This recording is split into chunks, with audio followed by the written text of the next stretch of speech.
తెలియదన్న ఆవిడ మనిషికి ఒకటి అదే మనిషికి ఒకటి ఎగ్ తీసుకొని ఎగ్ ఫ్రైడ్ రైస్ రైస్ పెట్టాలి. రైస్ పెట్టించాను ఆల్రెడీ. ఓకే అంటే మీరు ఎగ్ ఫ్రైడ్ రైస్ చేసుకుందాం. లేదు ఓకే ఎగ్ ఫ్రైడ్ రైసా? ఓకే అన్న. నాకు నువ్వు మా అందరికి తల్లో వేసేటట్టున్నావు దాంట్లో. నన్ను జైల్లో పెట్టించుకుంటున్నా మరి, నేను ఒక్కదాని అక్కడ పడుకోలేనురా. లేదు జైలు కాదు ఏదో లోపల రైస్ పెట్టే ఒక్కొక్క ఎగ్ ఇస్తే ఎగ్ ఫ్రైడ్ రైస్ చేసుకుంది. ఎగ్ ఫ్రైడ్ రైస్ చేసుకుంది. అందరూ పవన్ దగ్గర ఉంది. నా ఎగ్ మీ దగ్గర ఉంది. నా ఎగ్ సంజన గారు పవన్ చేసేమనరా ఫ్రైడ్ రైస్? ఎగ్గులు తెచ్చి అక్కడ పెడితే కిచెన్ లోని రైస్ అయ్యాక వండుతారు. ఇప్పుడు నీ క్యాప్టెన్ వెళ్ళి ఒక్కొక్క ఎగ్ ఏరుకోవాలా ఏంటి?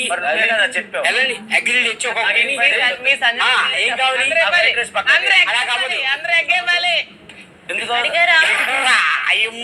ఎందుకు వద్దు నీకు? అటువంటి నువ్వు జడ్డం అంటావు ఎందుకు? నాకు ఎగ్గొద్దన్నా. ఎవరు 2 ఎగ్స్ ఇచ్చిమనుగా. పవన్ గారు చెప్పు. అందరూ ఎగ్స్ పంపి కెప్టెన్ ఎలా చేయలేరు, ఇచ్చారా? అది టీవీ తెచ్చి హలో హలో హలో బాత్రూమ్ లోకి పంపించేలా చేసింది రింగు రీతు. అనుకున్నది అనుకున్నట్టుగా ప్లాన్ చేసి అతని చిత్రహింసలకు గురి చేసి లోపలికి పోయి ఎక్కి ఏడ్చేలా చేసింది రింగు రీతు. ఇది తెలుసుకున్న పవన్ ఉరుక్కుంటా అందరం ముందే బాత్రూమ్ లోకి వచ్చి బాత్రూమ్ డోర్ పెట్టుకున్నాడు. లోపల ఏం జరుగుతుందో తెలియక బయట ఫ్రెండ్స్ ఇద్దరు సతమతం అయిపోతా ఉన్నారు. అయినా కూడా నవ్వుకుంటూ రింగు రీతు హ్యాపీగా ఎంజాయ్ చేస్తుంది. లోపల పవన్కి వినపడుతుందో లేదో తెలియదు కానీ పవన్ నువ్వు రా బయటికి అంటూ ఆర్తనాదాలు పెడుతుంది. పాటలు పాడుతున్నా ఐఎమ్ వెరీ సారీ అంటే ఐఎమ్ వెరీ సారీ అని ఆ గొంతుతో పాడేసరికి పవన్ ఇంకా ఏడవటం ఎక్కువ చేశాడు.